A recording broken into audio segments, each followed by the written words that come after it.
Most of the work we're going to do to be ready for pandemic 2, I call this pandemic 1, most of the work we'll do to be ready for that are also the things we need to do to minimize the threat of bioterrorism. To be ready for pandemic 2, I call this pandemic 1. We'll have to prepare for the next one. That, I'd say is, will get attention this time. We'll have to prepare for the next one. That, I'd say is, will get attention this time.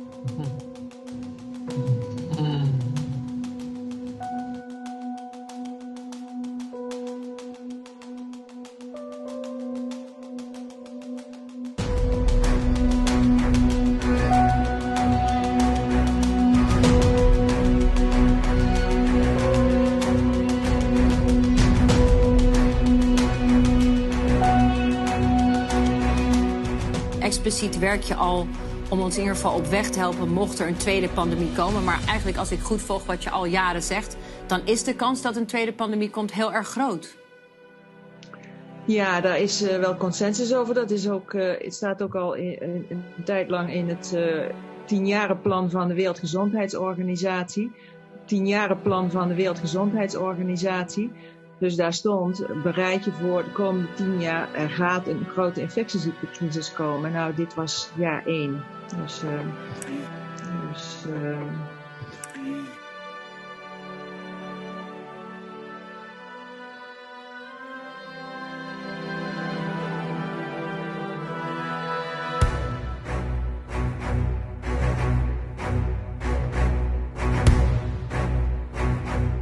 Unless we take the action necessary and we build again in a greener, more sustainable and more inclusive way, then we will end up having more and more pandemics and more disasters from ever accelerating global warming and climate change. So then we will end up having more and more pandemics and more disasters.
There's one message that I want to leave with you today based on my experience, and you'll see that in a moment, is that there is no question that there will be a challenge, the coming administration, in the arena of infectious diseases, both chronic infectious diseases in the sense of already ongoing disease, and we have certainly a large burden of that, but also there will be a surprise outbreak. But also there will be a surprise outbreak. But also there will be a surprise outbreak.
what's looking like it will be a severe pandemic, of what's looking like it will be a severe pandemic, of what's looking like it will be a severe pandemic. And there are problems emerging that can only be solved by global business and governments working together.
Why don't we blow the system up? I mean, obviously we can't just turn off the spigot on the system we have and then say, hey, everyone in the world should get this new vaccine we haven't given to anyone yet.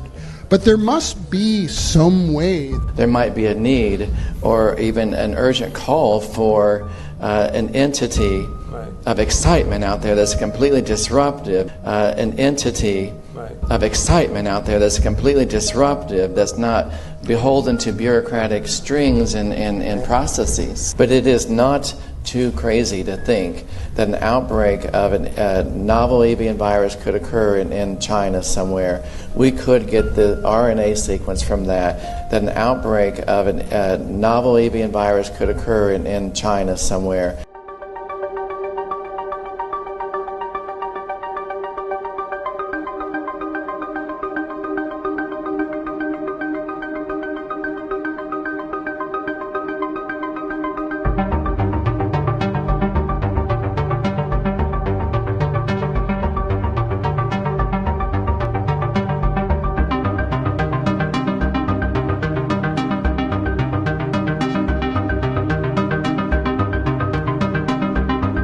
And then you have one opportunity to do it right. I mean, day one is so important.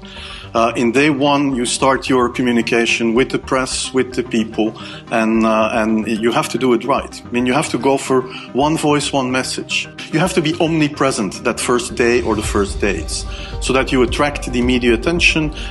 You make an agreement with them that you will tell them all, and if they call, you will pick up the phone. When you do that, then you can profit from these early days to get complete carpet coverage of the field, and they're not going to search for alternative voices. voices there, and they're not going to search for alternative voices there. I used there Sir Donaldson's quote, where he said that in the UK, by the peak of the epidemic, 40 people would die per day at the end of the summer. So 62 at that time million people in UK, 40 deaths a day. I worked it out for Belgium. That would be 7 deaths a day at the peak of the epidemic. I used that in the media. 7 Belgian flu deaths per day at the peak of the epidemic would be realistic. That is true in every year, even interpandemically. That is very, very conservative. However, talking about fatalities is important, because when you say that, people say, wow, what do you mean? People die because of influenza?